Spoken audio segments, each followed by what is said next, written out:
ಅಜೇಯ ಭಾರತ ತಂಡವನ್ನು ಸೋಲಿಸಿ ಸತತ 6ನೇ ಬಾರಿಗೆ ವಿಶ್ವಕಪ್ ಗೆದ್ದ ಆಸ್ಟ್ರೇಲಿಯಾ ಟ್ರೋಫಿಯೊಂದಿಗೆ ತವರು ಸೇರಿದೆ. ಆದರೆ ಈ ಆಸ್ಟ್ರೇಲಿಯಾ ಕ್ರಿಕೆಟ್ ತಂಡವನ್ನು ಕರಾವಳಿ ಮೂಲದ ಯುವತಿಯೋರ್ವಳು ಮುನ್ನಡೆಸಿದ್ದಳು ಅಂದರೆ ನೀವು ನಂಬ್ತೀರಾ? ಹೌದು, ನೀವು ನಂಬಲೇಬೇಕು. ಮಂಗಳೂರು ಸಮೀಪದ ಕಿನ್ನಿಗೋಳಿ ಮೂಲದ ಉರ್ಮಿಲಾ ರೊಸಾರಿಯೋ ಆಸ್ಟ್ರೇಲಿಯಾ ಕ್ರಿಕೆಟ್ ತಂಡದ ಮ್ಯಾನೇಜರ್ ಆಗಿ ಕಾರ್ಯನಿರ್ವಹಿಸಿದ್ದಾರೆ. 34 ವರ್ಷದ ಉರ್ಮಿಲಾ ಕಿನ್ನಿಗೋಳಿ ಮೂಲದ ಐವಿ ಮತ್ತು ವ್ಯಾಲೆಂಟೈನ್ ರೊಸಾರಿಯೋ ದಂಪತಿಯ ಪುತ್ರಿ.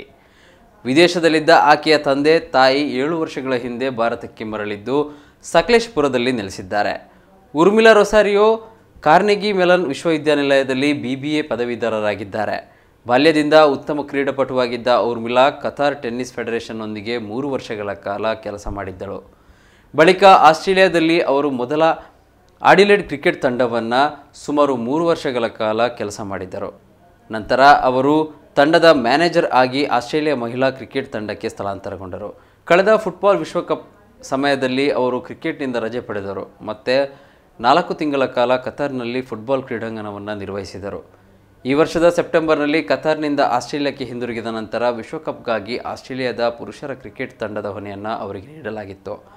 ಉರ್ಮಿಲಾ ರೊಸಾರಿಯೋ ಮಹಿಳಾ ತಂಡವನ್ನು ಯಶಸ್ವಿಯಾಗಿ ನಿರ್ವಹಿಸಿದ್ದರಿಂದ ಮತ್ತು ಭಾರತ ಮತ್ತು ಅದರ ಭಾಷೆಗಳ ಬಗ್ಗೆ ಅವರ ಜ್ಞಾನದ ಕಾರಣದಿಂದ ಅವರನ್ನು ಆಯ್ಕೆ ಮಾಡಿರಬಹುದು ಎಂದು ಅವರ ತಾಯಿ ಪ್ರತಿಕ್ರಿಯಿಸಿದ್ದಾರೆ. ಉರ್ಮಿಲಾ ಹಿಂದಿ, ಕನ್ನಡ ಮತ್ತು ಕೊಂಕಣಿಯನ್ನು ಚೆನ್ನಾಗಿ ಮಾತನಾಡುತ್ತಾರಂತೆ. ಇದೀಗ ಎಲ್ಲವೂ ಇತಿಹಾಸ ನಿರ್ಮಿಸಿದ್ದು ಆಸ್ಟ್ರೇಲಿಯಾ ತಂಡ 6ನೇ ಬಾರಿಗೆ ವಿಶ್ವಕಪ್ ಗೆದ್ದರೆ ಈ ಮೂಲಕ ಉರ್ಮಿಲಾ ರೊಸಾರಿಯೋ ಅವರು ಜಾಗತಿಕವಾಗಿ ಅತ್ಯಂತ ಯಶಸ್ವಿ ಕ್ರಿಕೆಟ್ ತಂಡವನ್ನು ನಿರ್ವಹಿಸುವ ಪ್ರಭಾವಶಾಲಿ ದಾಖಲೆಯನ್ನು ಹೊಂದಿದ್ದಾರೆ.